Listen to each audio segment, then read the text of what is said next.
रामदयाल पूरा बहरूपिया था। भेष और आवाज बदलने में उसे कमाल हासिल था। कॉलेज में पढ़ता था तो वहां उसके अभिनय की धूम मची रहती थी। अब सिनेमा की दुनिया में आ गया था तो यहाँ उसकी चर्चा थी। कॉलेज से डिग्री लेते ही उसे बम्बई की एक फिल्म कंपनी में अच्छी जगह मिल गई थी और अल्पकाल ही में उसकी गणना भारत के श्रेष्ठ अभिनेताओं में होने लगी थी। लोग उसके अभिनय को देखकर आश्चर्यचकित रह जाते थे। उसके पास प्रतिभा थी, कला थी और ख्याति के उच्च शिखर पर पहुंचने की महत्वाकांक्षा। इसलिए जिस पात्र की भूमिका में काम करता, बहुरूप और अभिनय में वो बात पैदा कर देता था कि दर्शक अनायास ही वाह वाह कर उठते और फिर हफ्तों उसकी कला की चर्चा लोगों में चला करती। 2 महीने हुए उसकी शादी हुई थी। बम्बई की एक निकटवर्ती बस्ती में छोटी सी एक कोठी किराए पर लेकर वो रहने लगा था। कभी समय था कि वो निर्धन कहलाता था, परंतु अब तो वो धन संपत्ति में खेलता था। रुपए की उसे क्या परवाह थी। उसका विवाह भी उच्च घराने में हुआ था। पत्नी भी सुंदर और सुशिक्षित मिली थी। जिस प्रकार बादल सूखी धरती पर अमृत की वर्षा करके उसे तृप्त कर देता है, उसी प्रकार निर्धनता से सूखे हुए रामदयाल के हृदय को विधाता ने वैभव की वर्षा से सींच दिया था। संध्या का समय था। साए बढ़ते बढ़ते किसी भयानक देव की भांति संसार पर छा गए थे। रामदयाल लाइब्रेरी में बैठा था। अभी तक कमरे में बिजली न जली थी और वो किवाड़ के समीप कुर्सी रखे एक लेख पढ़ने में निमग्न था। चपरासी ने बिजली का बटन दबाया। क्षण भर में रोशनी से कमरा जगमगा उठा। रामदयाल ने रुमाल से ऐनक को साफ किया और फिर लेख पर अपनी दृष्टि जमा दी। वो नवयुवका महिला अंक देख रहा था। अंक देखना तो उसने यूं ही शुरू किया था, परंतु एक लेख कुछ ऐसा रोचक था कि एक बार जो पढ़ना आरंभ किया तो समाप्त किए बिना जी न माना। लेख में किसी अभिनेता के अभिनय की विवेचना न थी। छद्मवेश कला पर कोई नई बात न लिखी गई थी। एक सीधा साधा लेख था जिसमें नारी स्वभाव पर एक नूतन दृष्टिकोण से प्रकाश डाला गया था। एक सर्वथा नई बात थी। लिखा था, स्त्री प्रेम की देवी है। वो अपने प्रिय पति के लिए अपना सर्वस्व निछावर कर सकती है। वो उसकी पूजा कर सकती है, पर यदि उसका पति उसके प्रेम की अवहेलना करे, उसकी मोहब्बत को ठुकरा दे, तो अवसर मिलने पर वो अपने प्रेम की तृषा बुझाने के लिए किसी दूसरी चीज को ढूंढ लेती है, चाहे वो चल हो या अचल, सजीव हो या निर्जीव। यही प्रकृति का नियम है। रामदयाल उठा और गंभीर मुद्रा धारण किए हुए पुस्तकालय के बाहर निकल आया। सड़क रोशनी से नववधू की भांति सज रही थी। रामदयाल अपने हृदय की गति के समान धीरे धीरे चला जा रहा था। उसे देखकर कौन कह सकता था कि ये वही प्रसिद्ध अभिनेता है जो अपनी कला से भारत भर को चकित कर देता है। उर्मिला उसकी पत्नी अनुपम सुंदरी थी, कल्पना से बनी हुई सुंदर प्रतिमा सी। मीठे मादक स्वर में, रूप में विधि ने उसे जादू दे डाला था। संगीत कला में उसने विशेष क्षमता प्राप्त कर ली थी और ये गुण सोने में सुगंध का काम कर रहा था।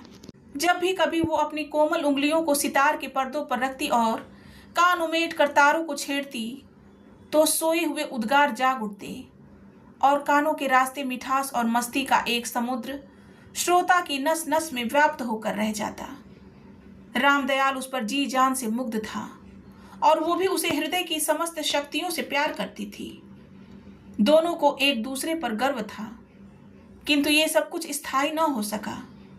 असार संसार में कोई वस्तु स्थायी हो भी कैसे सकती है। मनोमालिन्य की आंधी ने मोहब्बत की इस छोटे से पौधे को क्षण भर में बर्बाद कर दिया। उर्मिला नीचे ड्राइंग रूम में बैठी थी। वो रामदयाल की प्रतीक्षा कर रही थी। सामने के भवन में आज कोई युवक घूम रहा था। वो कुतूहलवश उसे भी देख रही थी। उसके कान सीढ़ियों की ओर लगे हुए थे, परंतु आंखें उस युवक को बेचैनी से घूमते देख रही थी। वो कोठी कई दिनों से खाली थी, परंतु अब कुछ दिन से इसे किसी ने किराए पर ले लिया था। उसने 2-3 बार किसी युवक को बिजली के प्रकाश में घूमते देखा था। ऐसा प्रतीत होता था जैसे वो बेचैन हो, जैसे आकुलता उसे बैठने न देती हो। अंगीठी पर रखी हुई घड़ी ने टन टन 9 बजाए। सामने के भवन में रोशनी बुझ गई। उर्मिला अपने आप को अकेली सी महसूस करने लगी। उसने सितार उठाया। उसकी कोमल उंगलियां उसके पर्दों पर थिरकने लगी। उसके अधर हिले और दूसरे क्षण एक करुणापूर्ण गीत वायुमंडल में गूंज उठा। सखी इन नैनन ते घन हारे। स्वर में दर्द था, लोच था और लय थी। सीने में प्रतीक्षा की आग थी। वो तन्मय हो गई, अपनी मधुर ध्वनि में खो गई और उसे ये भी मालूम न हुआ कि रामदयाल कब आया और कब तक किवाड़ की ओट में खड़ा उसे देखता रहा। वो गाती गई, बेसुध होकर गाती गई। उसकी आंखें सितार पर जमी हुई थी। उसके कान सितार के मादक स्वर में डूब गए थे। रामदयाल की भ्रिकुटी तन गई और वो चुपचाप मुड़ गया। खाने के कमरे में उसने दासी से खाना मंगाया और खाकर सोने चला गया। उर्मिला गाती रही, अपने दर्द भरे गीत को वायु के कड़ कड़ में बसाती रही। देवता आया और चला गया। पुजारी उसकी पूजा ही में व्यस्त रहा। दूसरे दिन रामदयाल प्रातः ही घर से चला गया और बहुत रात गए घर लौटा। उर्मिला दौड़ी दौड़ी गई और गंगा सागर में पानी ले आई। रामदयाल के चेहरे से क्रोध टपक रहा था। आप इतनी देर कहाँ रहे? रामदयाल, चुप। उर्मिला ने पानी का भरा हुआ गंगा सागर आगे रख दिया। घर में 2 दासियां तो थीं, परंतु पति की सेवा वो स्वयं किया करती थी। रामदयाल जब संध्या को घर आया करता तो वो उसका हाथ मुंह धुलाती, तस्तरी में कुछ खाने को लाती और स्टूडियो की खबरें पूछती। रामदयाल ने हाथ न बढ़ाए। वो चुपचाप खड़ी उसकी गंभीर मुद्रा को देखती रही। उसका हृदय धड़कने लगा। 20 प्रकार की शंकाएं उसके मन में उठने लगी। उसने उन्हें बुलाने का इरादा किया, किंतु झिड़क न दें ये सोचकर चुप हो रही। आशा ने फिर गुदगुदी की, निराशा ने फिर दामन पकड़ लिया। मनुष्य के हृदय में जब संदेह हो जाता है तो निराशा हमदर्द की भांति समीप आ जाती है और आशा मारीचिका बनकर भाग जाती है। फिर भी उसने साहस करके पूछा, जी तो अच्छा है? चुप रहो। स्वामी, मैं कहता हूं खामोश रहो। उर्मिला खड़ी की खड़ी रह गई। निराशा ने आशा को ठुकरा दिया और अब उसमें उठने का भी साहस न रहा। उसे कल की घटना याद हो आई, परंतु साधारण सी बात पर इतना क्रोध वो समझ न सकी। उन्हें तो इस बात पर प्रसन्न होना चाहिए था। नहीं, ये बात नहीं। उससे अवश्य कोई दूसरी अवज्ञा हो गई है। हो सकता है किसी से झगड़ पड़े हों अथवा कोई दूसरी घटना घटी हो। अशुभ की आशंका से उसका मन उद्विग्न हो उठा। उसके चरणों पर झुकते हुए उसने कहा, दासी से कोई अपराध हो गया हो तो क्षमा कर दें। रामदयाल ने पांव खींच लिए। उर्मिला मुंह के बल गिरी। वो सोने चला गया। उर्मिला बहुत देर तक उसी तरह बैठी रही और फिर लेटकर धरती में मुंह छिपाकर आंसू बहाने लगी। उसे विश्वास न होता था कि उसके पति ने इतनी सी बात पर उसे नजरों से गिरा दिया है। रामदयाल के प्रति उसके मन में कई प्रकार के विचार उठने लगे। उसने उन्हें आज तक शिकायत का मौका न दिया था। उसने उनकी साधारण सी बात को भी सिर आंखों पर लिया था। फिर ये निरादर क्यों? उसे शंका होने लगी, कोई अभिनेत्री उनके जीवन वृक्ष को विष से सींच रही है। किंतु दूसरे क्षण अपने इन विचारों पर उसे घृणा हुआ आई। ग्लानि से उसका सिर झुक गया। रामदयाल चाहे किसी के मोह में फंस जाए, परंतु उर्मिला के लिए ऐसा सोचना भी पाप है। तो फिर वो अपने पति से इस अन्य मनस्कता का कारण ही क्यों न पूछ ले? क्या उसे इस बात का अधिकार नहीं? वो सधर्मिणी नहीं क्या? अर्धांगिनी नहीं क्या? ये सोचकर वो उठी। उसके शरीर में स्फूर्ति का संचार हुआ। वो जाएगी, अपने पति से इस क्रोध का कारण पूछ कर रहेगी और उस समय तक न छोड़ेगी जब तक वे उसे सब कुछ न बता दें या अपनी भुजाओं में भींच कर ये न कह दें, मैं तो हंसी कर रहा था। उसके मुख पर दृढ़ संकल्प के चिन्ह प्रस्फुटित हो गए।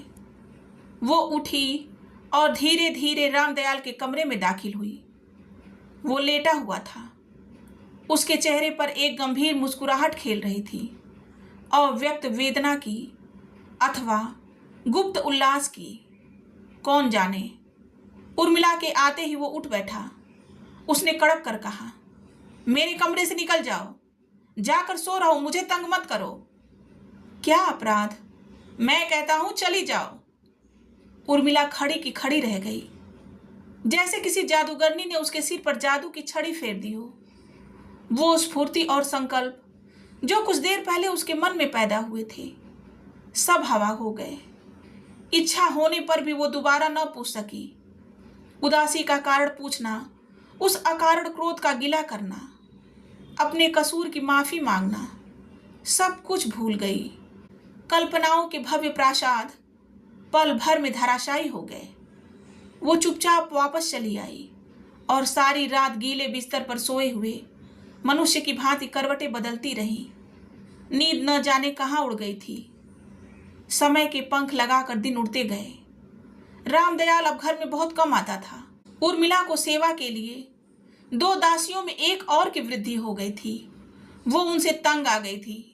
वो सेवा की भूखी न थी, मुहब्बत की भूखी थी, और मुहब्बत के फूल से उसकी जीवन वाटिका सर्वथा शून्य थी। बरसात के बादल आकाश पर घिरे हुए थे। ठंडी हवा साकी की चाल चल रही थी। बाहर किसी जगह पपीहा रह रह कूक उठता था। वायु का एक झोंका अंदर आया। उर्मिला के हृदय में उल्लास के बदले अवसाद की एक लहर दौड़ गई। हृदय की गहराइयों से एक लंबी सांस निकल गई। उसने सितार उठाया और विरह का एक गीत गाने लगी। उसकी आवाज में दर्द था, गम था और जलन थी। वायुमंडल उसके गीत से झंकृत होकर रह गया। अपने गीत की तन्मयता में वो बाह्य संसार को भूल गई। रात की नीरवता में उसका गीत वायु के कड़ कड़ में बस गया। सहसा सामने के भवन से जैसे किसी ने सितार की आवाज के उत्तर में गाना आरंभ किया। पिया बिन चैन कहाँ मन को राग क्या था। किसी ने उर्मिला का दिल चीर कर सामने रख दिया था। वो अपना गाना भूल गई और तन्मय होकर सुनने लगी। क्या आवाज थी, कैसा जादू था। रूह खिंची चली जाती थी। 1 महीने से वहां कोई सितार बजाया करता था, किंतु उर्मिला ने कभी उस ओर ध्यान न दिया था। आज न जाने क्यों उसका हृदय अनायास ही गीत की ओर आकर्षित हुआ जा रहा था। इच्छा हुई खिड़की में जाकर बैठ जाए, परंतु फिर झिझक गई। उसी तरह जैसे नया चोर चोरी करने से पहले हिचकिचाता है। वो खिड़की से झांकने के लिए उठी। उसे अपने पति का ध्यान हुआया। वो फिर बैठ गई। उसने सितार को उठाया, फिर रख दिया कि गाने वाला ये न समझ ले कि उसके गीत का उत्तर दिया जा रहा है। उठकर उसने एक पुस्तक ले ली और पढ़ना आरंभ कर दिया, परंतु पढ़ने में उसका जी न लगा। उसे हर पंक्ति में यही अक्षर लिखे हुए दिखाई दिए, पिया बिन चैन कहाँ मन को। उठकर उसने पुस्तक को फेंक दिया और आराम कुर्सी पर लेट गई। गाने वाला अब भी गा रहा था और गीत उसकी एक एक नस में बसा जा रहा था। विवश होकर वो उठी। उसने सितार को उठाया। तारों में झनकार पैदा हुई। तारों पर उंगलियां थिरकने लगी और वो धीरे धीरे गाने लगी। सनय सनय उसका स्वर ऊंचा होता गया, यहाँ तक कि वो बेसुध होकर पूरी आवाज से गा उठी, पिया बिन चैन कहाँ मन को। गीत समाप्त हो गया। वायुमंडल के कड़ कड़ पर छाया हुआ जादू टूट गया। वो जल्दी से उठकर खिड़की में चली गई। उसने देखा युवक सितार पर हाथ रखे उसका गाना सुन रहा है। उसके शरीर में सनसनी दौड़ गई, विजय की सनसनी। उस समय वो रामदयाल, उसकी मोहब्बत, उसकी जुदाई, सब कुछ भूल गई। उसके हृदय में, उसके मस्तिष्क में केवल एक ही विचार बस गया, उसने दूसरे रागी को मात कर दिया है। इसके बाद प्रतिदिन दोनों ओर से गीत उठते और वायुमंडल में बिखर जाते। 2 दुखी आत्माएं संगीत द्वारा एक दूसरे से सहानुभूति प्रकट करती। दिल के दर्द गीतों की जबान से एक दूसरे को सुनाए जाते। 1 महीना और बीत गया। कंपनी एक नई फिल्म तैयार कर रही थी और इन दिनों रामदयाल को रात में भी वही काम करना पड़ता था। कई रातें वो कंपनी के स्टूडियो में ही बिता देता। इतने दिनों में वो केवल एक बार घर आया था। उर्मिला का दिल धड़क उठा था। पहली धड़कन और इस धड़कन में कितना अंतर था। पहले वो इस डर से कांप उठती थी कि रामदयाल कहीं उससे रुष्ट न हो जाए। अब वो इस भय से मरी जाती थी कि कहीं उसके दिल की बात न जान ले, कहीं वो रात भर रहकर उनके प्रेम संगीत में बाधा न डाल दे। अक्टूबर का अंतिम सप्ताह था। रामदयाल घर आया। उर्मिला उसके मुंह की ओर देख भी न सकी, उसके सामने भी न हो सकी। रामदयाल ने उसे बुलाया भी नहीं। वो दासी से केवल इतना कहकर चला गया, मैं अभी और 1 महीने तक घर न आ सकूंगा। चित्रपट के कुछ दृश्य खराब हो गए हैं, उन्हें फिर दोबारा लिया जाएगा। जब वो चला गया तो उर्मिला ने सुख की एक सांस ली। उसके हृदय से एक बोझ सा उतर गया। वो कोई ऐसा हमदर्द चाहती थी जिसके सामने वो अपना प्रेम भरा दिल खोल कर रख दे। रामदयाल वो नहीं था, उस तक उसकी पहुंच न थी। पानी ऊंचाई की ओर नहीं जाता, नीचाई की ओर ही बहता है। रामदयाल ऊंची जगह खड़ा था और गाने वाला नीची जगह। उर्मिला का हृदय अनायास उसकी ओर बह चला। उस दिन उर्मिला ने एक मीठा गीत गाया जिसमें उदासीनता के स्थान पर उल्लास हिलोरे ले रहा था। अब वो कमरे में बैठकर गाने के बदले बाहर बरामदे में बैठकर गाया करती थी। दोनों की तानें एक दूसरे की तानों में मिलकर रह जाती। उनके हृदय कब के मिल चुके थे। संध्या का समय था। उर्मिला वाटिका में घूम रही थी। उसकी आंखें रह रहकर सामने वाले भवन की ओर उठ जाती थी। उस समय वो चाहती थी कहीं वो युवक उसकी वाटिका में आ जाए और वो उसके सामने दिल के समस्त उद्गार खोल कर रख दे। वो अकेला ही था, ये उसे ज्ञात हो चुका था, किंतु कभी उसने दिन के समय उसे वहां नहीं देखा था। अंधेरा बढ़ चला था और डूबते हुए सूरज की लाली धीरे धीरे उसमें विलीन हो रही थी। ठंडी बयार चल रही थी, प्रकृति झूम रही थी और उर्मिला के दिल को कुछ हुआ जाता था, कुछ गुदगुदी सी उठ रही थी। वो एक बेंच पर बैठ गई और गुनगुनाने लगी। धीरे धीरे ये गुनगुनाहट गीत बन गई और वो पूरी आवाज से गाने लगी। अपने गीत की धुन में मस्त वो गाती गई। वाटिका की फसील के दूसरी ओर से किसी ने धीरे से कंधे को छुआ। उसके स्वर में कंपन पैदा हो गया और वो सिहर उठी। आप तो खूब गाती हैं। बैठे बैठे उर्मिला ने देखा वो एक सुंदर बलिष्ठ युवक था। छोटी छोटी मूछें ऊपर को उठी हुई थीं, बाल लंबे थे और बंगाली फैशन से कटे हुए थे। गले में सिल्क का एक कुर्ता था और कमर में धोती। उर्मिला ने कनखियों से युवक को देखा। दिल ने कहा भाग चल, पर पांव वहीं जम गए। पंछी जाल के पास था, दाना सामने था, अब फंसा कि अब फंसा। आपके गले में जादू है। उर्मिला ने युवक की ओर देखा और मुस्कुराई। वो भी मुस्कुरा दिया। बोली, ये तो आपकी कृपा है। नहीं, मैं तो आपके चरणों में बैठकर मुद्दत तक सीख सकती हूँ। वो हंसा। आप अकेले रहते हैं? हाँ। और आपकी पत्नी? वो एक फीकी हंसी हंसा। मेरी पत्नी? मेरी पत्नी कहाँ है? इस संसार में मैं सर्वथा एकाकी हूँ। मोहब्बत से ठुकराया हुआ यहाँ आ गया हूँ। कोई मुझे पूछने वाला नहीं, कोई मुझसे बात करने वाला नहीं। युवक के स्वर में कंपन था। उर्मिला ने देखा उसका मुंह पीला पड़ गया है और अवसाद तथा निराशा की एक हल्की सी रेखा वहां साफ दिखाई देती है। उसके हृदय में सहानुभूति का समुद्र उमड़ पड़ा और उसकी आंखें डबडबा आई। वो दीवार फांद कर बेंच पर आ बैठा। उर्मिला अभी तक बैठी ही थी, उठी न थी। वो तनिक खिसक गई, किंतु उठने का साहस अब उसमें नहीं था। युवक ने उसका हाथ अपने हाथ में ले लिया। उर्मिला के शरीर में सनसनी दौड़ गई।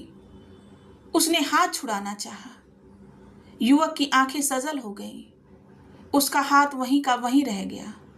वो फिर बोला, मेरा विचार था मैं यहाँ आकर एकांत में गाकर अपना दिल बहला लिया करूँगा। मेरे पास धन और वैभव का अभाव नहीं, परंतु उससे मुझे चैन नहीं मिलता, हृदय को शांति प्राप्त नहीं होती। इसलिए मैं सितार बजाता था। उनकी मनमोहक झंकार मेरे चंचल मन को एकाग्र कर देती थी। उसमें मुझे अपार शांति मिलती थी। परंतु अब तो सितार भी बेबस हो गया है। वो भी मुझे शांत नहीं कर सकता। मेरी शांति का आधार अब मेरे सितार बजाने पर नहीं रहा। उर्मिला सब कुछ समझ रही थी। उसने फिर हाथ छुड़ाने का प्रयास किया। युवक ने उसे नहीं छोड़ा और विद्युत वेग से उसे अपने प्यासे होठों से लगा लिया। उर्मिला के समस्त शरीर में आग सी दौड़ गई। उसने हाथ छुड़ा लिया और भाग गई। फिर कब दर्शन होंगे? उर्मिला ने कुछ उत्तर नहीं दिया। वो अपने कमरे में आ गई और पलंग पर लेटकर रोने लगी। पक्षी जाल में फंस चुका था और अब मुक्त होने के लिए छटपटा रहा था। कितनी देर तक वो लेटे लेटे रोती रही। उसे रह रहकर अपने पति की निष्ठुरता का ध्यान आता था। आत्मग्लानि से उसका हृदय जला जा रहा था। वो इस मार्ग को छोड़ देना चाहती थी।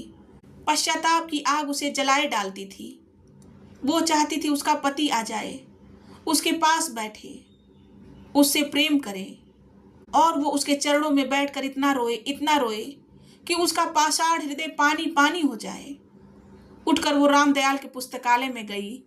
एक छोटी सी मेज पर एक कोने में उसके पति का एक फोटो चौखटे में जड़ा रखा था। उसने उसे उठाया, कई बार चूमा और उसकी आंखों से आंसू बह निकले। रामदयाल के पैरों की चाप से उसके विचारों का क्रम टूट गया। वो उठी और सच्चे हृदय से उसका स्वागत करने को तैयार हो गई। उस समय उसका मन साफ था। विशुद्ध प्रेम का एक सागर वहां उमड़ आ रहा था, जिसके पानी को पश्चाताप की आग ने स्वच्छ और निर्मल कर दिया था। वो रसोई घर से पानी ले आई और रामदयाल के सामने जा खड़ी हुई। उसकी आंखें सजल थीं और मन आशा के तार से बंधा डोल रहा था। उसने देखा रामदयाल ने उसके हाथ से गिलास लेकर मुंह धो लिया और फिर उसे कुछ नाश्ता लाने को कहा। और जब वो मिठाई ले आई तो रामदयाल ने तस्तरी लेने के बदले उसे अपनी भुजाओं में लेकर उसके मुंह में मिठाई का एक टुकड़ा रख दिया। निमिष भर के लिए उसके मुख पर स्वर्गीय आनंद की ज्योति चमक उठी। उसने सिर उठाया, देखा रामदयाल उसी तरह बैठा है और वो उसी तरह गिलास लिए खड़ी है। आशा का तार टूट गया। मादक कल्पना हवा हो गई। सत्य सामने था। कितना कटु, कितना भयानक। रामदयाल ने इशारे से उसे चले जाने को कहा। वो चुपचाप पुतली की भांति चली आई, मानो वो सजीव नारी न होकर अपने आविष्कारक के संकेत पर चलने वाली एक निर्जीव मूर्ति हो। अपने कमरे में आकर उसने पानी का गिलास अंगीठी पर रख दिया और धरती पर लौट कर रोने लगी। धरती में मूक और ठंडी धरती में उसे कुछ आत्मीयता का आभास हुआ। एक बहनापा सा महसूस हुआ और वो उसके अंक में लिपट कर रोई, खूब रोई, ऐसे मानो एक दुखी बहन अपनी सुखी बहन के गले लिपट कर आंसू बहा रही हो। कई दिन तक वो अपने कमरे के बाहर न निकली। रामदयाल दासी से कह गया था, मैं और 15 दिन घर न आ सकूंगा, इसलिए तुम सावधानी से रहना। उर्मिला को अपने पति की निर्दयता पर रोना आता था। वो पाप की नदी में बहे जा रही थी और उसका पति उसे बचाने को हाथ तक न हिलाता था। भ्रांति की विकराल लहरें लपलपाती हुई उसकी ओर बढ़ी आ रही थीं और उसका पति निश्चेष्ट और निष्क्रिय एक ओर खड़ा तमाशा देख रहा था। साथ के भवन से बराबर गीत उठते थे। उनमें उल्लास की ताने न होती थी। दुख और वेदना का बाहुल्य रहता था। उर्मिला की संगीत प्रिय आत्मा तड़प उठती थी, परंतु वो अपने कमरे के बाहर न निकलती थी। शाम का वक्त था। गाने वाला प्रलय के गीत गा रहा था। उसका एक एक स्वर उर्मिला के हृदय में चुभा जा रहा था। वो उठी, ड्राइंग रूम में आ गई। उसका सितार असहाय भिखारी की भांति एक ओर पड़ा था। उस पर मिट्टी की एक हल्की सी तह जम गई थी। उसने उसे कपड़े से साफ किया और आवेश में आकर चूम लिया। उसकी आंखों से आंसू छलक आए। गाने वाला गा रहा था, क्यों रूठ गए हमसे। उर्मिला ने एक दीर्घ निश्वास छोड़ा और उसकी कंपित उंगलियां सितार के तारों पर थिरकने लगी। बेख्याली में यही गीत उसके सितार से निकलने लगा, क्यों रूठ गए हमसे। वो गाता हुआ अपने भवन से उतरा और फसील को फांद कर उर्मिला के पास आ बैठा। वो सितार बजाती रही और वो गाता रहा। दोनों अपनी कला के शिखर पर जा पहुंचे। उसने शायद इससे पहले इतना अच्छा न गाया हो और इसने शायद इससे पहले इतना अच्छा सितार न बजाया हो। गीत की लय और सितार की झनकार दोनों एक होकर मानो रूठे हुए दिलों को प्रेम का मार्ग बता रही थी। गीत समाप्त हो गया। उर्मिला युवक की भुजाओं में थी। अपने विशाल वक्षस्थल से भींचते हुए युवक ने उसे चूम लिया। उर्मिला चौंकी। युवक पीछे हटा। वो उठकर भागने को हुई। युवक ने उसे बैठा लिया और अपनी लंबी मूछें उतार दी और सिर के लंबे लंबे बाल दूर कर दिए। गोधूली का समय था। संध्या के क्षीण प्रकाश में उर्मिला ने देखा वो अपने पति के सामने बैठी है। वो हंस रहा था, परंतु उर्मिला के मुख पर मौत की नीरव स्याही पुत गई। देखा हमारा बहुरूप उम्मी, रामदयाल ने विजय की खुशी में उसे अपनी ओर खींचते हुए कहा। कौन जानता है कि वो नवयुग में छपे लेख की परीक्षा न कर रहा था। अभी आई और उर्मिला ऊपर अपने कमरे में भाग गई। कुछ समय बीत गया। रामदयाल अपने विचारों में निमग्न रहा। उसके विचारों का क्रम उर्मिला के कमरे से आने वाली एक चीख से टूट गया। भागकर ऊपर पहुंचा। देखा उर्मिला के कपड़ों को आग लगी हुई है और वो शांत भाव से जल रही है। रामदयाल कांप उठा। उसने उसे बचाने का भरसक प्रयत्न किया, पर वो सफल न हुआ। शमशान में उर्मिला का शव जल रहा था और मूर्तिवत बैठा रामदयाल अपनी मूर्खता और नारी हृदय की इस पहेली को समझने का प्रयास कर रहा था। और ये कहानी यहीं समाप्त हो जाती है। कहानी पूरी सुनने के लिए आपका बहुत बहुत धन्यवाद।